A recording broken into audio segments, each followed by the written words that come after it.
The desert colony was quiet that night. Most people had gone to sleep. The wind outside was cold and dry. Sand blew across the ground, making soft hissing sounds. In the small human outpost, lights flickered, machines hummed, and somewhere far away, something cried. Jace, a mechanic in his 30s, was working late in his workshop. He was fixing a broken mining drone. Grease covered his hands and music played low on the radio. Then he heard it.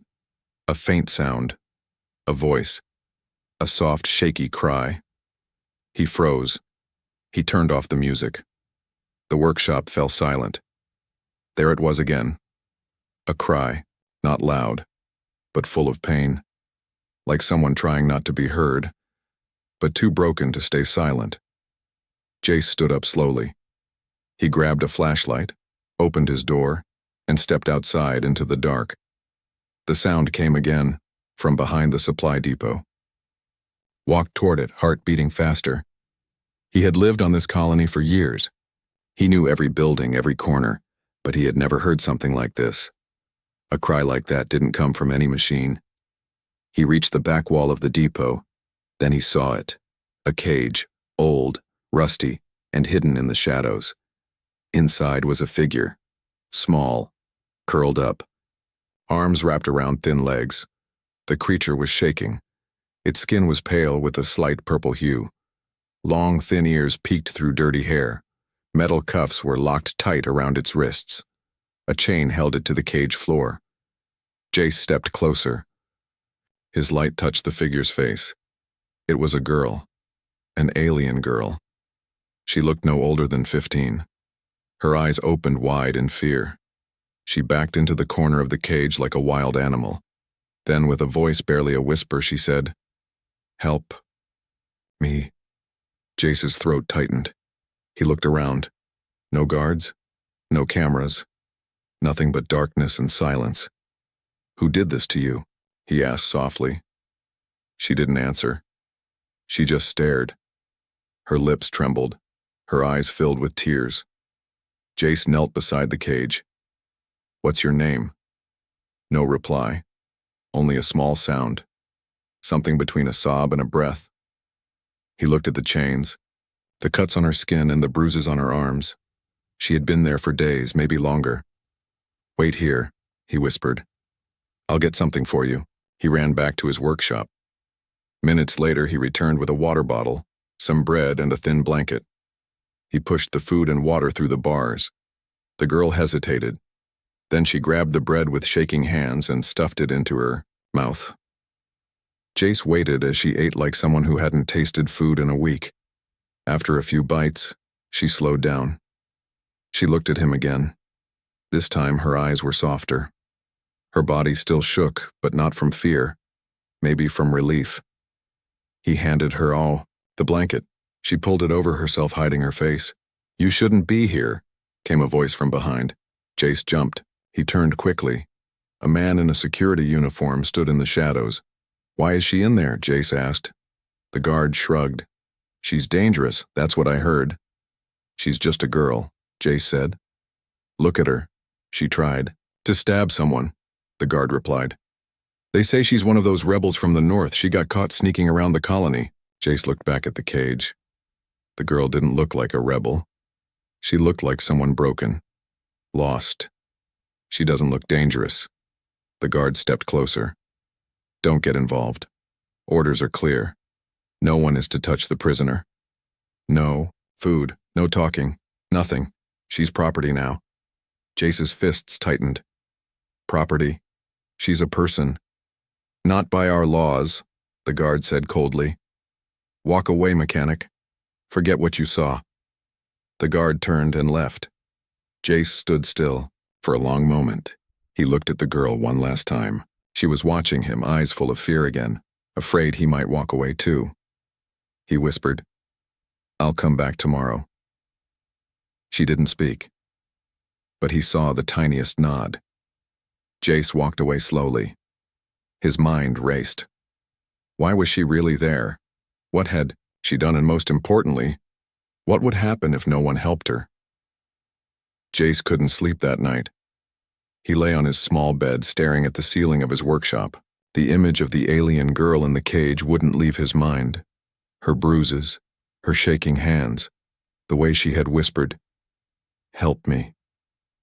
Outside, the desert wind howled. Inside, guilt pressed on his chest like a weight. By morning, he made up his mind. He packed more food, water, a clean cloth, and pain medicine. Then before sunrise, he walked quietly through the colony toward the supply depot. As he turned the corner, his heart sank. 2 guards now stood near the cage. One of them was smoking. The other leaned on his rifle. The girl was still in the cage, still chained, but now she looked worse. Her head hung low and she wasn't moving. Jace waited until the guard stepped away to talk. Then he walked over and kneeled near the bars. "Hey," he whispered. "It's me. I brought more food." The girl slowly looked up. Her face was pale, her lips were dry, but when she saw him, something sparked in her dull eyes. He pushed a small water bottle through the bars. She took it, drank carefully, and looked at him. "My name is Jace," he said softly. "Can you tell me yours?" She hesitated. Then, her voice barely a whisper, said, "Lyra." Jace smiled.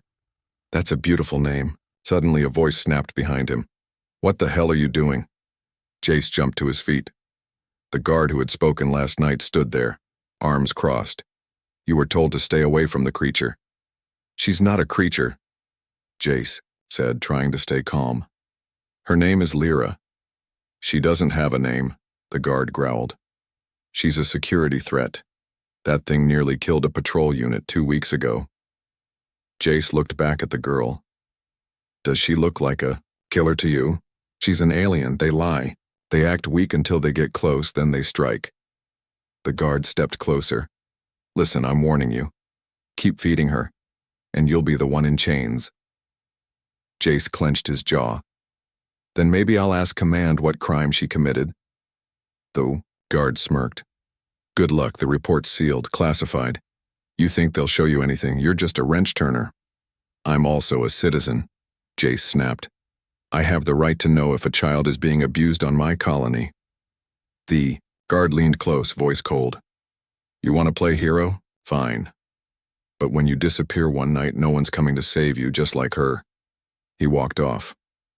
Jace looked back at Lyra. She had crawled deeper into the blanket he'd given her.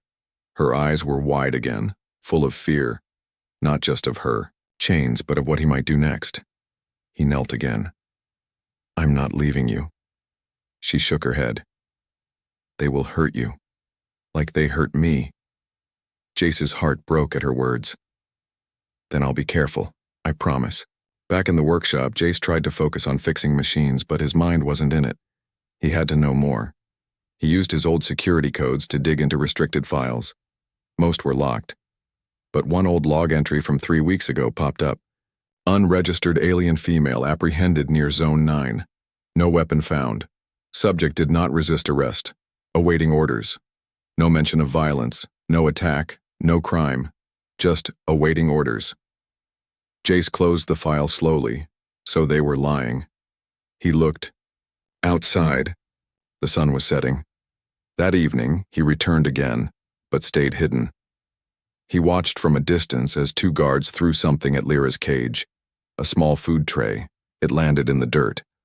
They laughed and walked away. Lyra crawled over and picked it up with her chained hands. The food was cold, old, leftovers. She ate it anyway. Jace turned away, fists tight. It was clear now. She was being punished for existing, for being born alien, for needing help, and he was the only one listening to her cries. That night, while walking back through the colony, a woman stopped him. She wore a medical badge. "You're the mechanic, right?" she asked softly. "Yeah?" She glanced around, then whispered, "Be careful. The last person who tried to help her was transferred off-world. Disappeared." Jace's blood turned cold. "You mean they erased him? Just like they'll erase you if you keep going near her." She walked, off before he could ask more. Jace stood frozen under the stars. He had two choices now: forget the girl and stay safe, or go back tomorrow knowing this fight could destroy his life. But inside his chest, he already knew the answer. The sky turned dark faster than usual. Heavy clouds rolled in from the horizon, swallowing the fading sunlight. The air grew colder, and the wind howled louder. A sandstorm was coming, strong, angry, and unforgiving. Jace stood at the window of his workshop, watching dust twist in the wind. His tools lay forgotten. His hands were shaking. He wasn't thinking about drones, not about repairs. He was thinking about Lyra, chained, alone, in a cage outside, with nothing but a thin blanket. He turned to his drawer and pulled out a scanner. It beeped softly, warning him that wind speeds were rising. The colony's warning sirens would go off in 5 minutes. After that, everyone would be locked inside. Except her. No one cared about the girl in the cage. He ran to his supply cabinet. He stuffed a blanket, med kit, water, and 2 protein bars into a bag. He grabbed a bolt cutter, zipped the bag shut, and stormed outside, just as the first siren blared. The sandstorm had already started. The wind pushed against him like a wall. Grains of sand scratched his face. He covered his mouth with a scarf and pushed forward, feet sinking into the soft desert ground. When he reached the cage behind the depot, his heart sank. Lyra was there, curled up, shaking. Her blanket had blown halfway out of the bars. Her face was buried in her arms. She wasn't moving. "Lyra!" Jace shouted, fighting the wind. She didn't answer. He dropped to his knees and pushed the blanket back through the bars. Then he took out the cutter. With a loud snap, he broke the cage lock. The sound made Lyra flinch. She looked up, dazed and scared. "It's me," Jace said. "I'm getting you out." She blinked slowly, sand stuck to her cheeks and lips. "I can't," she whispered. "They'll kill you." "Then let them try," he said. He reached for her chains, but they were tight. Blood had dried around her wrists. He used the cutter again, snap, and the cuffs dropped to the floor. She gasped and fell forward into his arms. "I've got you," he said. He wrapped her in the warm blanket, lifted her, and carried her through the storm. The wind screamed. Sand whipped at their faces. Jace couldn't see more than 2 meters ahead. His boots dragged across the ground, struggling with each step. He didn't stop, not when his legs burned, not when the alarm system warned of wind speeds reaching critical levels, not when lights from the guard post blinked in the distance. He reached the back of his workshop, opened the emergency door, locked it behind them. Then he placed her gently on a warm cot and dropped to his knees, breathing hard. Lyra looked up at him. Her lips trembled. "You came back." "Of course I did," Jace whispered. Inside the workshop, the storm sounded like a monster outside the walls. Lyra lay under a thick blanket. Jace cleaned her wounds. She winced when he touched her wrists but didn't pull away. "Does it hurt too much?" he asked. She shook her head. "I'm okay now." Jace gave her water. She drank slowly. He studied her face. She was young, fragile, but her eyes had a strange strength too, like someone who had survived more than any child should. "Can I ask you something?" Jace said. She nodded. "Why were you in that cage?" Lyra looked down at her hands. "I was searching for my brother," she said softly. "He was taken by slavers. I followed them. I thought I could sneak into the colony and find him." "And they caught you?" "Yes, I didn't fight. I didn't say anything. I just wanted to look." She paused, then added, "They said I was dangerous. They said I was born to lie." Jace's jaw tightened. "You're not dangerous. You're just alone." Tears filled her eyes. She looked at him with something new. Trust. "You saved me," she whispered. He smiled gently. "Maybe you saved me too." Suddenly, a loud knock echoed at the front door. Jace's heart jumped. He turned off the lights. The knock came again, harder. A voice shouted, "Open up, security! You're under inspection!" Lyra froze. Her hands gripped the blanket, her eyes filled with terror. Jace stepped forward, heart pounding. If they found her here now, it was over. He turned to her and whispered, "Hide." Under the workbench. Now, she obeyed without a word. He opened the door. 2 soldiers stood there, faces covered with masks because of the storm. One of them held a scanner. "Got a report someone was moving around during lockdown," one of them said. "I was fixing a power coil," Jace replied calmly. "Didn't want it blowing out in the storm." They looked past him into the dark workshop. "We'll check inside," the second one said. Jace stepped aside, forcing a smile. "Be my guest." The soldiers stepped inside, their boots loud against the metal floor. Jace stood calmly, though his heart pounded like a hammer in his chest. Just a few feet away, under the workbench behind a row of tools, Lyra hid, holding her breath. One soldier scanned the walls with a flashlight. The other checked the corners of the workshop. "What's this place used for?" one of them asked. "Repairing drones, power coils, water filters," Jace replied, keeping his voice steady. The flashlight passed over the cot where Lyra had rested just moments ago. The blanket was still warm. Jace quickly moved in front of it. The soldier paused. "You live here?" "Yeah, saves time. I'm on call during storms." The soldiers exchanged a look. One of them walked toward the back of the workshop, closer, to where Lyra was hiding. Jace stepped in his path. "Watch your step. That floor plate's loose, nearly broke my leg last week." The soldier frowned. "I'll manage." But before he could take another step, the scanner in his hand beeped. He looked at the screen, then at Jace. "No life signs other than you. You're clear." Jace forced a relaxed smile. "Told you. Just a mechanic trying to stay dry." After a few tense seconds, they turned and walked out the door. The wind howled as it slammed shut behind them. Silence. Then the workbench creaked softly. Lyra slowly crawled out, her face pale but her eyes shining. "You lied for me," she whispered. Jace exhaled, finally able to breathe. "I protected you." That night, Jace gave her better clothes, soft human fabric, a clean shirt, and warm pants. They were big on her, but she hugged herself with them like it was the first comfort she'd felt in years.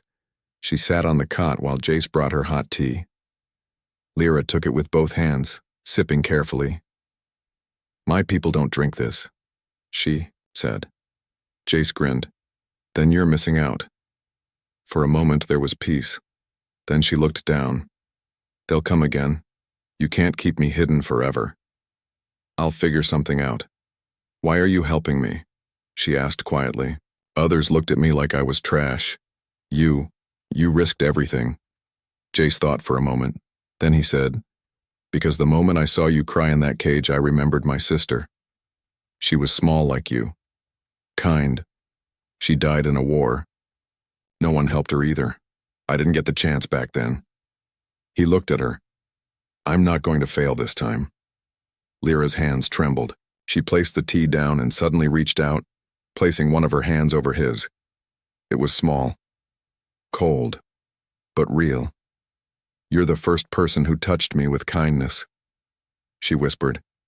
"Even my own kind left me behind." Later that night, Jace accessed an old smuggler's frequency on his comms panel. There was only one person crazy enough to help him now. Vel, an old pilot who owed Jace a favor from years ago. The radio buzzed, cracked, then cleared. "Who is this?" a rough voice asked. "It's Jace. From Colony 7. "Jace?" The voice laughed. "Haven't heard from you in years. You fixing engines or making trouble?" "Bit of both." "What do you want?" Jace paused, then said, "I have someone, a child. She's not safe here. I need her off planet." There was silence. Then, "That kind of job costs more than credits. I saved your life once. This is me asking you to return it." Another pause. "Fine. I'll be there in 2 nights. Same place I landed last time. But if this goes south..." We never spoke. The call ended. Jace shut off the comms and turned. Around, Lyra was watching him from the cot. "You're sending me away?" "No," Jace said. "I'm setting you free." "But I don't want to leave you." Her voice broke at the end. Jace walked over and sat beside her. "You'll be safer far away from here," he said. "Somewhere they won't put you in a cage just for existing." Tears filled her eyes. "But you're the only person who made me feel human." "You are," Jace said softly. "Even if others can't see it yet." Outside, the wind began to calm. But inside the workshop, a storm of emotion was only just beginning, because now they had only 2 days before everything changed. Forever. 2 quiet days passed. But the peace was a lie. Jace kept the workshop locked tight. He only left at night to bring food or check the landing zone for the smuggler pilot, Vel. Every time he returned, he saw Lyra sitting quietly, reading from his old repair manuals, or watching him work with wide, curious eyes. But deep inside, fear still burned. They both knew something was coming, and it came on the 3rd morning. In the form of Commander Roln, the military truck rolled into the colony with dust flying behind it. Soldiers in black armor stepped down first. Then he appeared, tall, sharp-eyed, and cold as stone. Commander Roln had hunted aliens for most of his life. He believed they were dangerous, untrustworthy, less than human. He carried a silver pistol, but his words were sharper than any weapon. "Where is the escaped female?" he demanded as he walked toward the control center. The local guard stammered. We searched everywhere, sir. She vanished during the storm." "Vanished?" Roland's voice was calm. Too calm. "Nothing vanishes unless it has help." He turned slowly, eyes scanning the dusty colony. Then he pointed to the mechanic's workshop. "That one. Search it." Jace was inside when the knock came. Loud, firm, final. He opened the door and found himself face to face with a soldier, and behind him, "Commander Roln." "Mechanic Jace," Roln said with a cold smile. "We're conducting a sweep. You've been reported near the restricted cage before the storm. May we step inside?" Jace nodded slowly. "Of course." He kept his face calm, but inside his chest tightened. Lyra was still inside the workshop, hidden behind the back panel wall. He had designed that wall himself, meant to hold spare parts. Now it held someone far more precious. Roland stepped in. He looked around slowly, eyes pausing on the cot, the tool rack, the food supplies. "Living alone?" he asked. "Yes, sir," Jace replied. "Easier that way. I think someone like you might enjoy company." Jace forced a smile. "Machines don't complain." Roland chuckled dryly. "True." Then he tapped the floor with his boot. "Open that back wall now." Jace's heart stopped. "It's just storage. Old engine cores and—" "Open it," Roland said again, this time sharper. Jace hesitated, just 1 second too long. The soldier beside him raised his weapon. Jace sighed. "All right, no need to point that thing." He walked slowly to the panel, placing his hand on the control switch.